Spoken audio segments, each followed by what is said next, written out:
Hello students, आज हम बात करेंगे कक्षा 10 के विज्ञान के प्रथम पाठ के जो पाठ्य पुस्तक के प्रश्नोत्तर हैं उनके बारे में। और हम प्रत्येक प्रश्न का आंसर समझाने का प्रयास करेंगे। आप लोगों को आवश्यकता है एक कॉपी और एक पेन लेने की, जिससे कि आप आंसर को अपनी कॉपी में लिख सकें। तो चलिए शुरू करते हैं।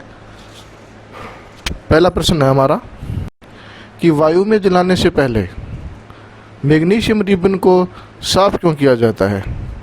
ध्यान दीजिएगा, मैग्नीशियम रिबन है वो कहाँ जलाया जा रहा है? वायु में। तो देखिए, एक बात यहाँ ध्यान में रखने लायक है कि किसी रासायनिक अभिक्रिया के लिए जो अभिकारकों का आपस में संपर्क में आना बहुत ही ज़्यादा आवश्यक होता है। तो यहाँ अभिकारक है अपना मैग्नीशियम, और वो क्रिया किससे करेगा? वायु से। तो मैग्नीशियम की वायु से क्रिया कराने के लिए हमको उसके रिबन को साफ करते हैं, जिससे कि वह आराम से क्रिया करे। यहाँ देखिए, किसी रासायनिक अभिक्रिया के लिए अभिकारकों का जो आपस में संपर्क में आना आवश्यक है। मैग्नीशियम रिबन वायुमंडलीय गैसों से क्रिया करके अपने ऊपर एक परत बना लेता है, जिससे कि वह क्रिया नहीं कर पाता। इसलिए दोबारा उसको क्रिया करवाने के लिए उसको साफ करना बहुत ही ज़्यादा आवश्यक है। तो ये अपना पहला प्रश्न हो गया। अगला प्रश्न है, निम्नलिखित रासायनिक अभिक्रियाओं के लिए संतुलित समीकरण लिखिए। बिल्कुल सरल प्रश्न है। यहाँ पहला जो प्रश्न है, इसमें हाइड्रोजन धन क्लोरीन, हाइड्रोजन में जुड़ रहा है क्लोरीन, और क्या बन रहा है? Hydrogen chloride. तो यहाँ पर हमको सबसे पहले ध्यान में रखने लायक जो बात है वो है हाइड्रोजन का प्रतीक क्या होता है। हाइड्रोजन का प्रतीक होता है हमारे H। यहाँ हम H2 एक अणु लेंगे हाइड्रोजन का, क्योंकि जो हाइड्रोजन है वो स्वतंत्र अवस्था में कम ही पाया जाता है, एक अणु के रूप में पाया जाता है, इसलिए H2 लिखेंगे। H2 और क्लोरीन का भी बिल्कुल समान Cl2 सूत्र लिखेंगे और दोनों को जोड़ेंगे तो हमको HCl मिल जाएगा। यहाँ पर जो रासायनिक अभिक्रिया हुई उसको संतुलित करने के लिए HCl के पहले 2 लगा देंगे। 2 इसलिए लगा देंगे क्योंकि H के यहाँ पर 2 परमाणु, तो यहाँ भी 2 परमाणु हो गए, और Cl के यहाँ 2 परमाणु, तो यहाँ भी 2 परमाणु हो गए, इसलिए यहाँ HCl के पहले 2 लगा देंगे। अगला है barium chloride plus aluminium sulphate. ये दोनों क्रिया करके क्या बना रहे हैं? बेरियम सल्फेट और एल्यूमिनियम क्लोराइड। तो देखिए, बेरियम क्लोराइड का सूत्र हमको ध्यान में होना चाहिए। बेरियम का प्रतीक होता है Ba, और बेरियम एक द्विसंयोजी जो तत्व है, इसलिए बेरियम क्लोराइड का सूत्र हो जाएगा BaCl2। उसके बाद में जो एल्यूमिनियम सल्फेट है, यहाँ सल्फेट जो है -1 में पाया जाता है, तो Al2 और SO4 3। एल्यूमिनियम जो हमारा +3 अवस्था में मिलता है, ऑक्सीकरण अवस्था इसकी +3 होती है, इसलिए जो Al2 हो जाएगा और SO4 3 हो जाएगा। तो यहाँ पर हमारा समीकरण ये बनेगा BaCl2 प्लस Al2 SO4। उसके बाद में हमको दे रखा है बेरियम सल्फेट बन रहा है हमारा, तो बेरियम और सल्फेट, तो BaSO4 इसका सूत्र हो जाएगा। उसके बाद में एल्यूमिनियम क्लोराइड, एल्यूमिनियम का Al लिख देंगे और क्लोराइड का Cl लिख देंगे। यहाँ पर जो एल्यूमिनियम है वो +3 में पाया जाएगा, तो ये -1 वाले क्लोरीन के लिए AlCl3 हो जाएगा, और ये विलयन जो है एक्वस बन जाएगा। उसके बाद वाला प्रश्न है, सोडियम प्लस जल बराबर सोडियम हाइड्रोक्साइड प्लस हाइड्रोजन। यहाँ पर ध्यान देने योग्य बात है कि जो सोडियम है अपना Na, सोडियम का प्रतीक होता है Na, और जल जोड़ेंगे तो Na प्लस H2O बराबर NaOH, पहले NaOH लिख देंगे और उसके बाद में हाइड्रोजन गैस को निकाल देंगे इसमें से। यहाँ जो समीकरण है अपना उसको संतुलित हम बाद में करेंगे, पहले अभिकारक और उत्पादों के नाम लिख देंगे और उनके सूत्र शेडिंग से लिख देंगे। तो यहाँ सोडियम जल हो गया, बना क्या, सोडियम हाइड्रोक्साइड, और साथ में हाइड्रोजन निकल गई। तो इसको संतुलित करने के लिए जो Na के यहाँ 2 अणु हैं तो यहाँ भी Na के 2 लगा देंगे और हाइड्रोजन को देख लेंगे, एक यहाँ पर हाइड्रोजन है, 2 हाइड्रोजन यहाँ हैं और 2 यहाँ हैं, तो 4 हाइड्रोजन होने चाहिए अपने पास। तो यहाँ देखिए 2H2, तो 2 दूना 4 हो गए। तो ये हमारा समीकरण बन गया। उसके बाद में क्वेश्चन है हमारा कि निम्नलिखित अभिक्रियाओं के लिए उनकी अवस्था के संकेतों के साथ संतुलित रासायनिक समीकरण लिखिए। अवस्था के संकेत बताने हैं इस प्रश्न में, जैसे लिक्विड है या सॉलिड है, तो जल में बेरियम क्लोराइड तथा सोडियम सल्फेट के विलयन अभिक्रिया करके सोडियम क्लोराइड का विलयन तथा अघुलनशील बेरियम सल्फेट का अवक्षेप बनाते हैं। तो देखिए यहाँ बेरियम जो क्लोराइड है उसका जल में विलयन बनाएंगे तो BaCl2 एक्वस लगा देंगे यहाँ। उसके बाद में जो सोडियम सल्फेट है उसका भी विलयन हम जल में बना रहे हैं तो इसके आगे भी एक्वस लगा देंगे। उसके बाद में सोडियम क्लोराइड बन रहा है, ये भी विलयन में ही बनेगा, तो ध्यान में रखेंगे कि इसके आगे भी एक्वस लगेगा। और जो बेरियम सल्फेट का अवक्षेप बन रहा है, तो अवक्षेप होता क्या है उसके बारे में बता देता हूँ आपको कि जब कोई रासायनिक अभिक्रिया होती है तो उसमें कुछ पदार्थ तो ऐसे बनते हैं जो विलयशील होते हैं और कुछ पदार्थ ऐसे बनते हैं जो विलयन में विलयशील नहीं होते।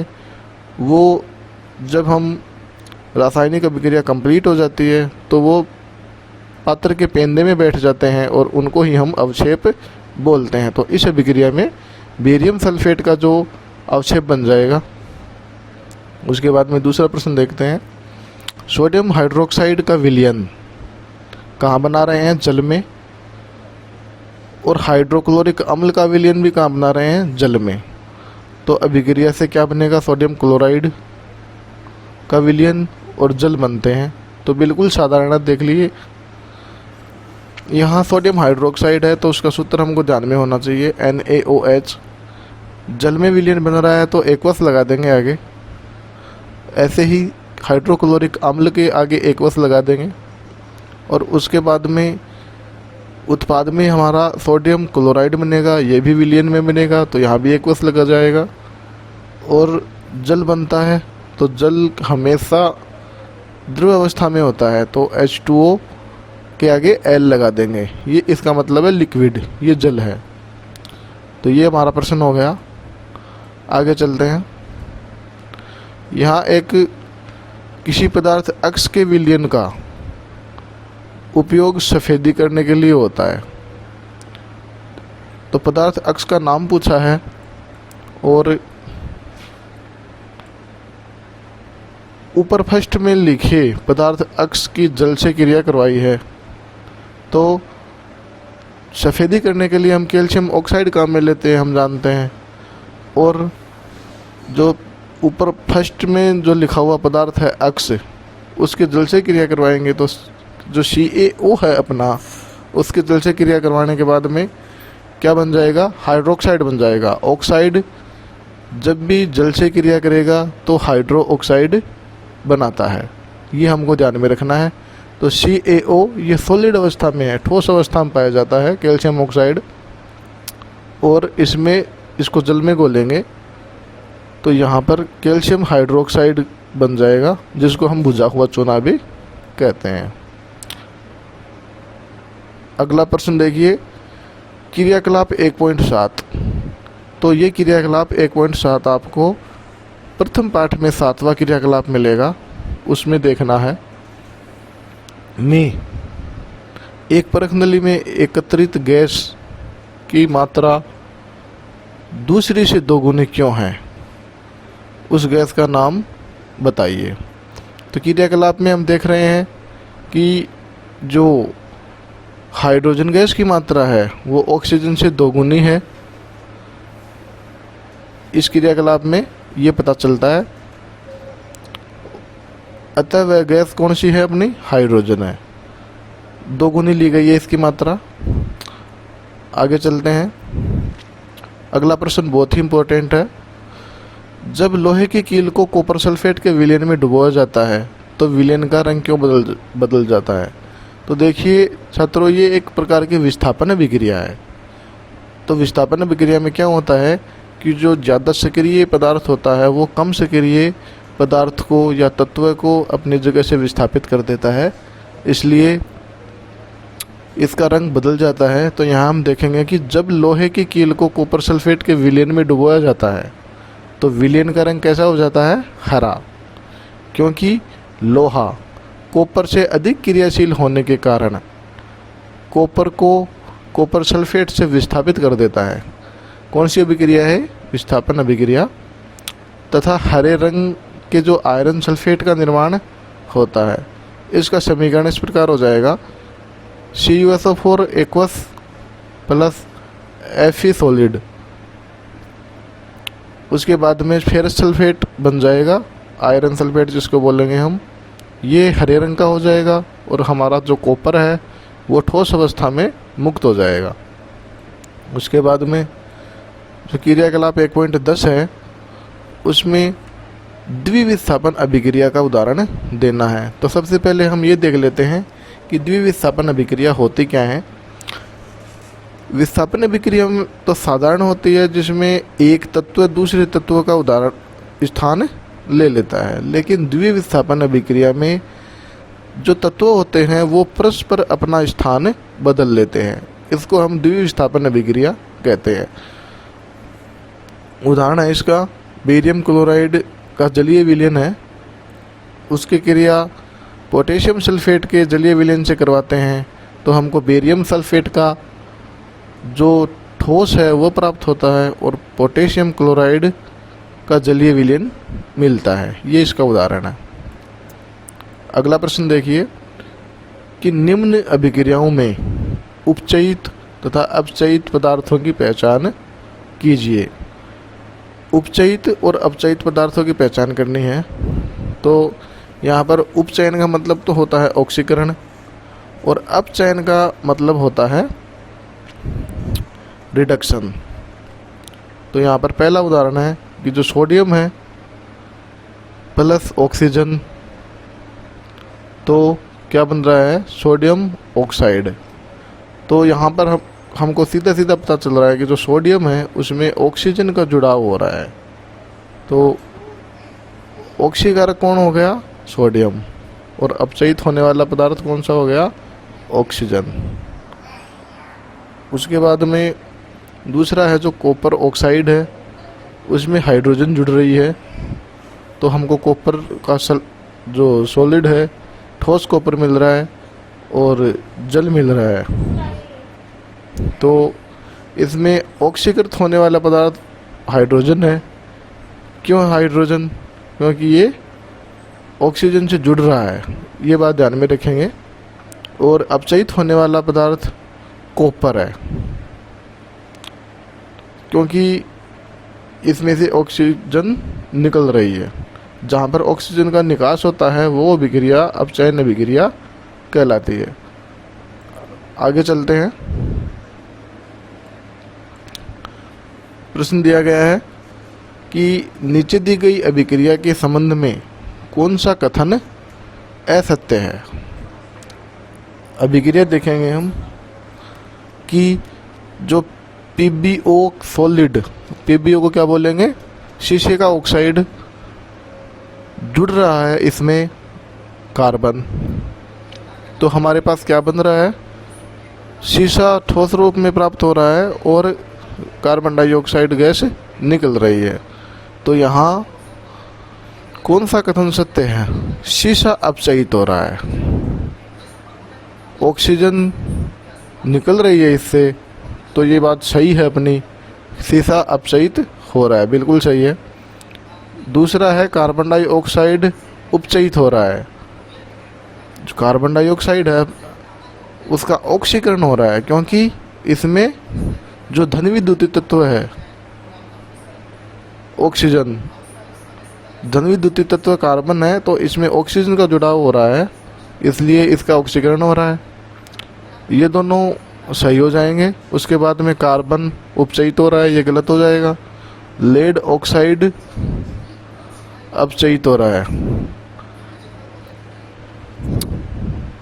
तो ये इसमें सही हो जाएगा ऑप्शन पहला ए और बी।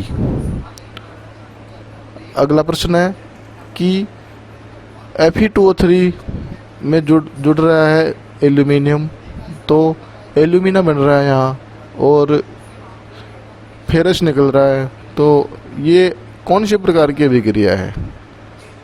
तो जो Fe है उसका स्थान Al2 ले रहा है, हमको सीधा सीधा नजर आ रहा है। तो Fe है उसका स्थान कौन ले रहा है? Al2। तो यहाँ पर ये अभिक्रिया हो जाएगी विस्थापन अभिक्रिया। आगे चलते हैं। जो लोहे का चूर्ण है उस पर तनु हाइड्रोक्लोरिक अम्ल डालने से क्या होता है? लोहे का चूर्ण कई अभिक्रिया जो है वो HCl से करवाएंगे। तो हम जानते हैं कि जो धातु है वो अम्ल से क्रिया करके हाइड्रोजन गैस देते हैं और साथ में ही जो धातु है उसका क्लोराइड बनता है, तो यहाँ पर हाइड्रोजन गैस निकल जाएगी और आयरन का क्लोराइड बन जाएगा। उसके बाद में है संतुलित रासायनिक समीकरण क्या है? रासायनिक समीकरण को संतुलित करना क्यों आवश्यक है? तो यहाँ पर संतुलित रासायनिक समीकरण की परिभाषा वो होगी कि जिसमें उत्पाद और अभिकारक दोनों संतुलन की अवस्था में हो। जितनी संख्या अभिकारक की हो उतनी ही संख्या उत्पाद की होनी चाहिए, उसी को हम संतुलित रासायनिक अभिक्रिया कहेंगे। जो संतुलित रासायनिक अभिक्रिया है वो द्रव्यमान संरक्षण के नियम का ही पालना करती है, क्योंकि द्रव्यमान को न तो नष्ट किया जा सकता है और न ही पैदा किया जा सकता है, क्यों केवल उसके एक रूप में बदलाव संभव है। अगला प्रश्न है अपना कि निम्न कथनों को रासायनिक समीकरण के रूप में परिवर्तित कर उसको संतुलित कीजिए। तो यहाँ पर आप अपनी कॉपी के अंदर जो नाइट्रोजन हाइड्रोजन गैस से संयोग करके अमोनिया बनाता है, तो यहाँ नाइट्रोजन की जो अणु है वो लिखेंगे N2 + H2 और क्या बन गया 2NH3। 2 बाद में लगा लेंगे क्योंकि पहले हम अमोनिया का सूत्र लिख लेंगे NH3 और उसके बाद में संतुलित कर लेंगे अभिक्रिया को। और उसके बाद में दूसरा प्रश्न है हाइड्रोजन सल्फाइड गैस का वायु में दहन होने पर, हाइड्रोजन सल्फाइड जो गैस है उस वायु में दहन होने पर जल और सल्फर डाइऑक्साइड बनता है। तो ये जो अभिक्रिया है अपनी ये आ जाएगी कि जो H2S गैस है उसको ऑक्सीजन से क्रिया करवाएंगे तो जल बन जाएगा और सल्फर डाइऑक्साइड बन जाएगी। अगली अभिक्रिया है अपनी एल्यूमिनियम सल्फेट के साथ अभिक्रिया करके बेरियम क्लोराइड और एल्यूमिनियम क्लोराइड एवं बेरियम सल्फेट का अवक्षेप देता है। तो देखिए यहाँ सबसे पहले एल्यूमिनियम सल्फेट का फॉर्मूला याद होना चाहिए। फॉर्मूला लिखकर बीच में तीर का निशान लगा देंगे, वो अपनी अभिक्रिया बन जाएगी और उसके बाद में उसको संतुलित कर देंगे। तो यहाँ एल्यूमिनियम सल्फेट का जो जलीय विलयन है Al2SO4 और बेरियम क्लोराइड है BaCl2। क्या बन रहा है बेरियम सल्फेट और एल्यूमिनियम क्लोराइड। चौथी जो अभिक्रिया है उसमें जो हमारा पोटेशियम है वो जल से क्रिया कर रहा है, तो क्या बनेगा जो धातु है वो जल से क्रिया करेगा तो धातु का धातु नहीं है पोटेशियम, जो अधातु है अपना, जो पोटेशियम धातु है, पोटेशियम धातु जल के साथ क्रिया करके पोटेशियम हाइड्रोक्साइड बना रहा है, तो धातु जल के साथ क्रिया करके हाइड्रोक्साइड बनाते हैं और साथ में हाइड्रोजन गैस भी देते हैं। उसके बाद में बात करते हैं समीकरणों को संतुलित करने की। तो समीकरण, पहला समीकरण है HNO3 plus CaOH whole twice, ये बना रहा है कैल्शियम नाइट्रेट और जल। तो यहाँ H के दोनों तरफ परमाणु देखेंगे, यहाँ 2 हैं, यहाँ 1 है, 3 हो गए। तो दोनों तरफ परमाणु देखकर और उनको सही तरीके से हम संतुलित करेंगे। यदि संतुलित करना नहीं आए फिर भी तो कमेंट करके पूछ सकते हैं। इस प्रश्न में भी संतुलित रासायनिक समीकरण लिखवा रहा है। उसके बाद में 8 वाला प्रश्न और ये जो प्रश्न है इनका अध्ययन करेंगे हम अगले वीडियो में। तब तक के लिए क्वेश्चन आंसर हल कीजिए।